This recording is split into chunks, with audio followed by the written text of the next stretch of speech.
just wanted to do a weird opening. So we're back here in my car again, as you can see, and it's Sunday, the day of rest, which I celebrated by sleeping all day. So I'm clearly orthodox, in that belief. It's Sunday, September 12th, 2021.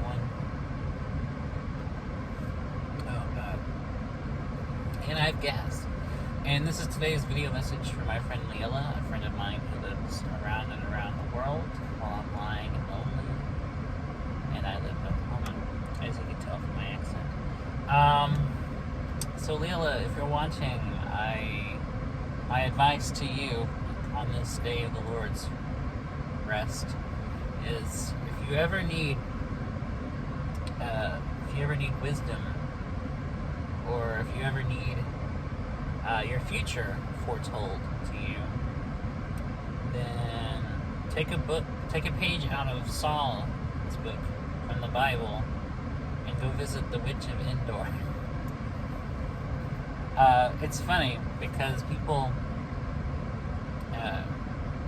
religious people, i.e. Christians, i.e. people who profess to believe in Yahweh and Jesus and all those Hebraic figures, are vehemently against anything occult or against witchcraft. Yet it talks about Saul, the biblical character, going to see the Witch of Endor because she was a wise woman who could foretell the future, and he wanted to know his fate. He wanted to know wisdom, and she was there to do it. So take that, for what it's worth. I don't know. I know that in Exodus it says, "Thou shalt not suffer a witch to live," which is bullshit. Supposedly inspired by the same God who also turned around and said, "Don't kill anybody." So I mean, you can't take any of this shit at its face value. No, I bring up the Witch of Endor because I think that's a very interesting and glossed over part of the Bible. As you know, and in case anyone who's watching this doesn't know, I'm not religious. I don't believe in any kind of God or any kind of spirituality or any kind of high power. I'm a rational person. I'm a skeptic. I'm an atheist. I very much set my store by science, by facts, by provable data, that kind of stuff. I don't believe in any kind of superstition. I don't believe in any kind of spirituality or any kind of folkloric beliefs about stepping on cracks or throwing salt over the shoulder or anything else. And I certainly don't believe in any kind of religion. I don't believe in any kind of God or any kind of rules enforced by ancient cultures that are still practiced today by people who are superstitious and who do set their store by belief in some kind of mythic figure. However, that being said, I once was religious. I actually have studied the Bible extensively on my own for many years. I studied theology very closely, just in my personal studies. Very familiar with it, and even now I still know a lot of the Bible, and I still can pinpoint lots of things from it, and can tell you which book in the Bible this is, and that kind of thing. So I bring this up because I'm reading Alice Hoffman's novel, The Rules of Magic, and I'm almost done with it. Great novel, by the way. And there's a part where they talk about this. They talk about the story where Saul goes to see the Witch of Endor. And one of the characters says, "Who was the Witch of Endor?" And another character responds by saying, "A very wise woman." And that got me thinking about that. And because I've always liked that story. It's very glossed over. It's very barely brought up. it's only a few lines passing about how Saul goes to see her. If I remember correctly, I think it's only mentioned briefly. I don't think it goes into too much detail, unless I'm forgetting this, and there is much more to the story. That part I'm hazing on. But I just always thought that was interesting because aside from things that God does, there's not a lot of supernatural stuff talked about in the Bible. I mean, again, aside from miracles and God wiping out the planet and wiping out cities and turning people into salt and stuff like that, and besides things like that are tied into God, like talking about things like angels and stuff like that, there's not a lot of stuff outside of that that's like supernatural. I mean, you get a few instances of like, you get mentions of demons and how Jesus cast out a demon out of a person and fled into a herd of pigs, in which drowned themselves after. But not on much else. You can also talk about how it does mention giants in the case of like Goliath, and it talks about things like the Leviathan, an ancient sea monster. But there's not a lot of other stuff talked about there in the Bible, and I think that's interesting.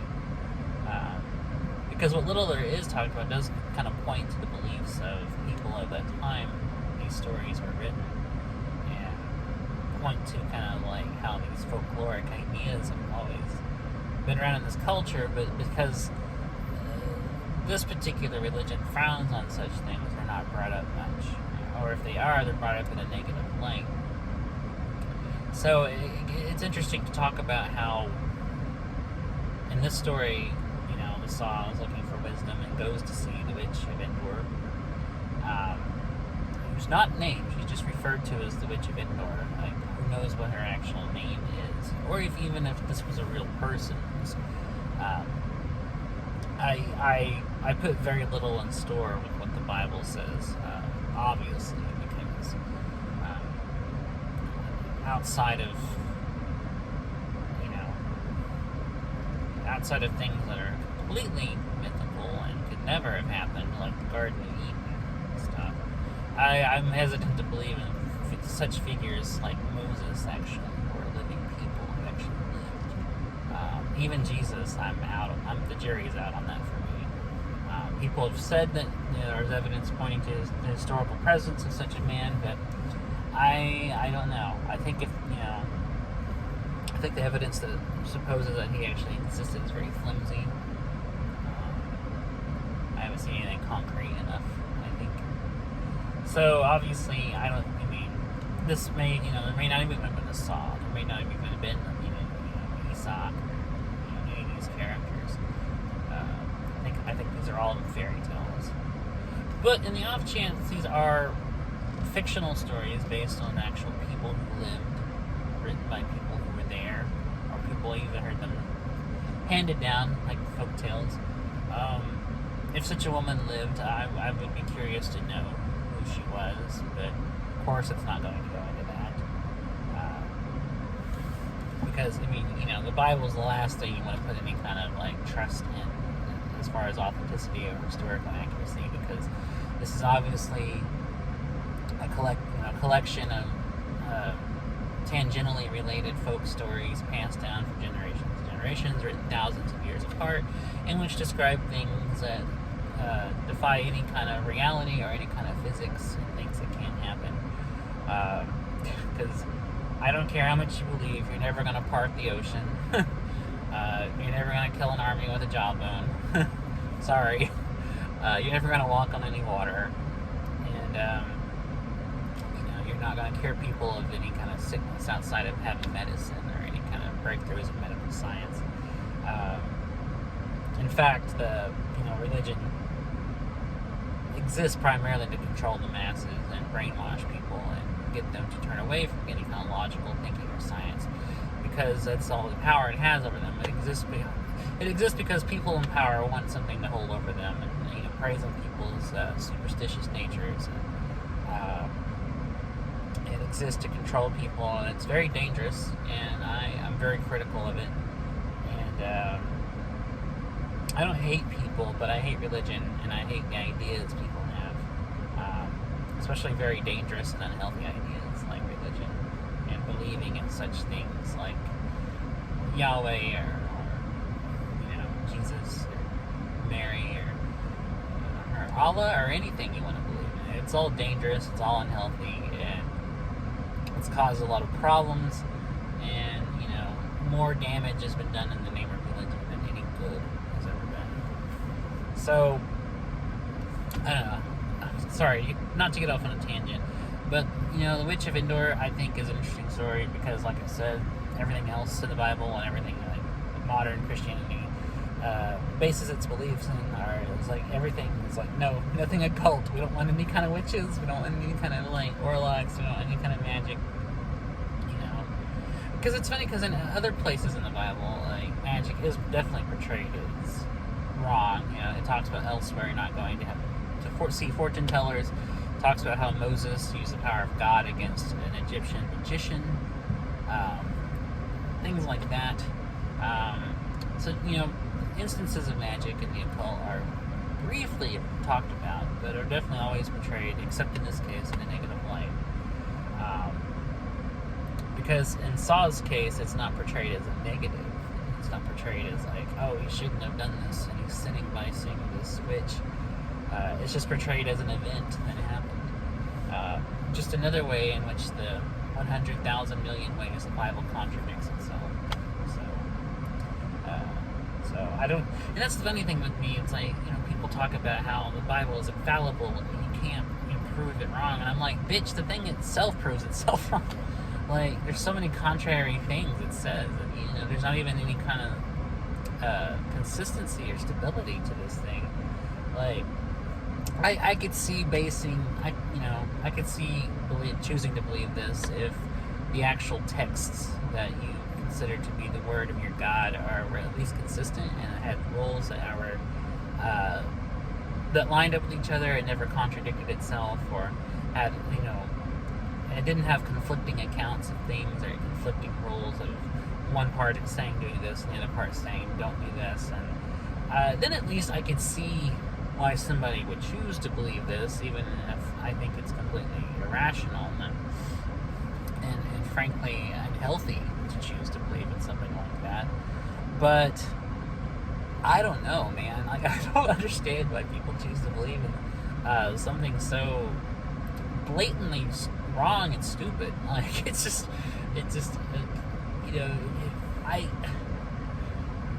if I believed in any kind of higher power, I'd want the higher power, like, one, to demonstrate, ways that are beyond any kind of dispute that exist, and two, like, if it had any kind of document for me to kind of base my life on and any kind of guidance to live on, then I would want that document to not contradict itself and conflict with itself and have so many logical fallacies that you couldn't put any kind of like faith in it. No pun intended. So, so I guess I don't know. I wanted to start off talking about the Witch of Endor, but then this kind of got me triggered and started thinking about religion and all the ways that it's wrong and all the ways that it causes people to divide against each other, and causes people to hate each other, and causes people to even hurt or kill each other like it has for millennia. And even now, like, it causes division, and it causes people, to judge people, it causes people to hate people, it causes people to look down on other people for not believing the same things they do or living the same kind of way they do. I mean, hell, to this day, that, according to modern Christianity, what they believe, I'm going to hell. I very much am going to hell for a lot of things that they don't like, that they believe that the Bible doesn't like. Many reasons. One, because I'm an atheist, and two, because I'm not entirely only completely attracted to women as a man. What else? Three, being a heretic and turning away from the teachings of God, and even being blaspheming the Holy Spirit, which is considered the one unpardonable sin across all of Christianity. Because I don't believe, and from what I understand of it, that sin is when you are exposed to the truth, but deliberately know the truth and turn away from it. Then yeah, that would very much put me in that camp.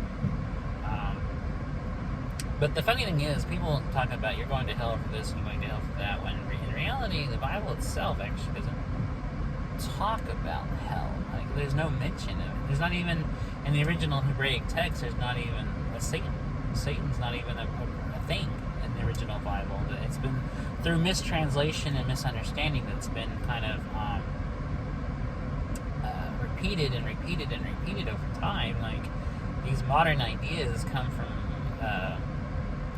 mistranslations and misunderstandings in the original text, completely warping the supposedly infallible thing that they believe in. So, I don't know. There's just so many ways that religion itself, is a case against itself, and yet people choose to believe it.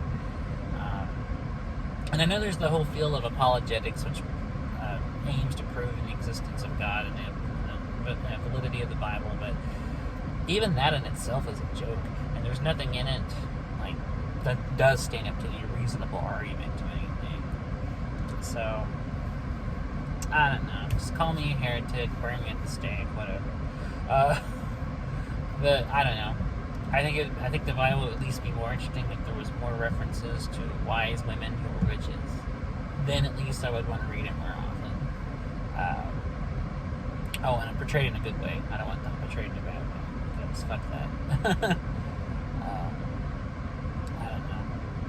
This is the same culture that gave rise to the fearing of any kind of occult, which gave rise to fearing women, which was so sexist that it encourages any kind of the punishment of any kind of women to believe in anything, which is a culture that would eventually spread across the world into other cultures and influence the sexist, misogynist, patriarchal society that still exists today.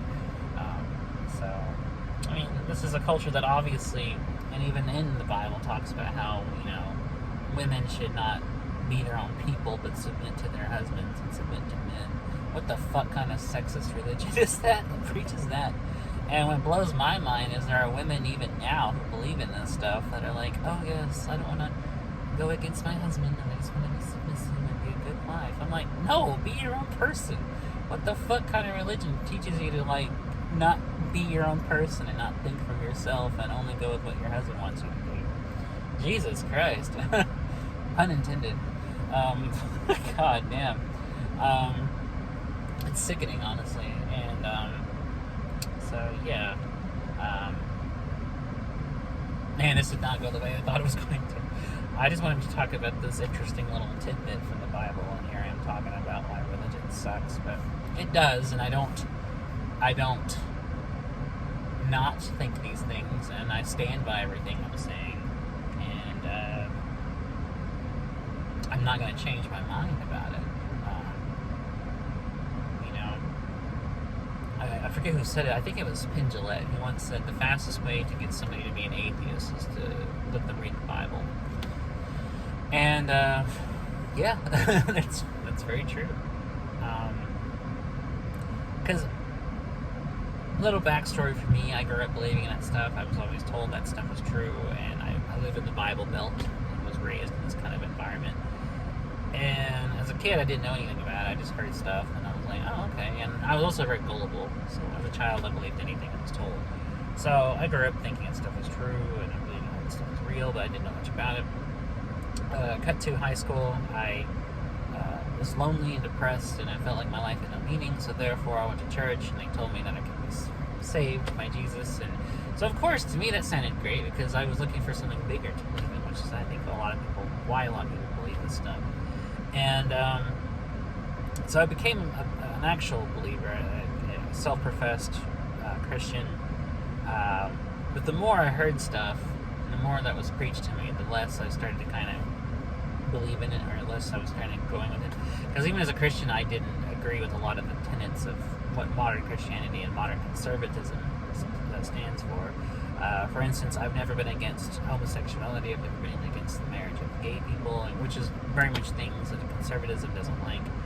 And just the more and more and more I got into it, the more I started reading for myself, the more things I was like, oh, it's not right. It's kind of fucked up, actually. And I just kind of grew less and less involved and started not believing more and more to the point where I eventually stopped believing in any kind of like traditional religion, which then started lessening in any kind of belief in any higher power, which then made me become an agnostic. And then I eventually just realized, I woke up one day and just kind of realized, like, I'm not even agnostic. I just don't believe in any of this. I'm just kind of an outright atheist.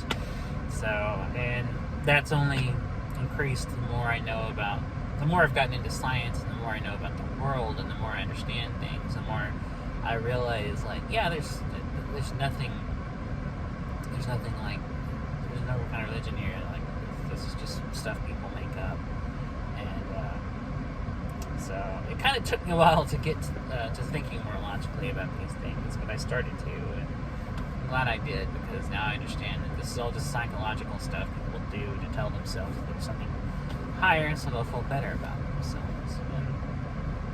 And I understand that want. I understand the want to feel something, that you're part of something bigger, but just rationally looking at it, there's not. This is just chaos. This is all just chance, So, anyways, that's the message of this video. So, Lilla, if you're watching this, I hope I didn't offend you in any way. I know that you do believe in God. I don't know if you're religious or not, but I do know you've told me you believe in God. So I hope I haven't offended you by giving you kind of the straight facts on these things. And this is not at all what I set off to talk about. I just wanted to talk about the Witch of Endor because I thought that was an interesting little story.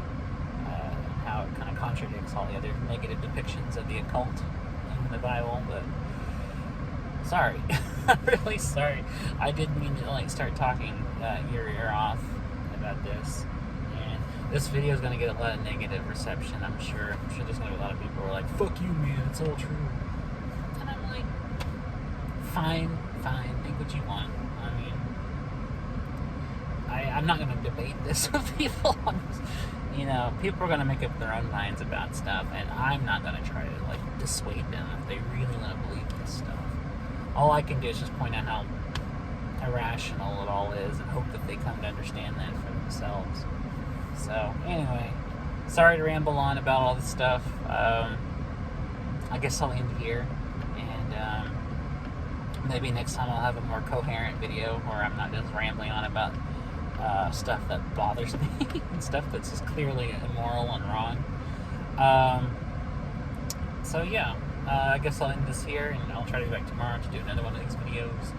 And hopefully tomorrow's video will be much more positive. So I hope you're doing okay. I miss you, Lilla, and I'm very sorry. I haven't been around as much to talk to you, but I'm really trying to be better about that. So anyways, I will talk to you tomorrow, and I hope you have a great evening, and I just want you to know I miss you. Take care.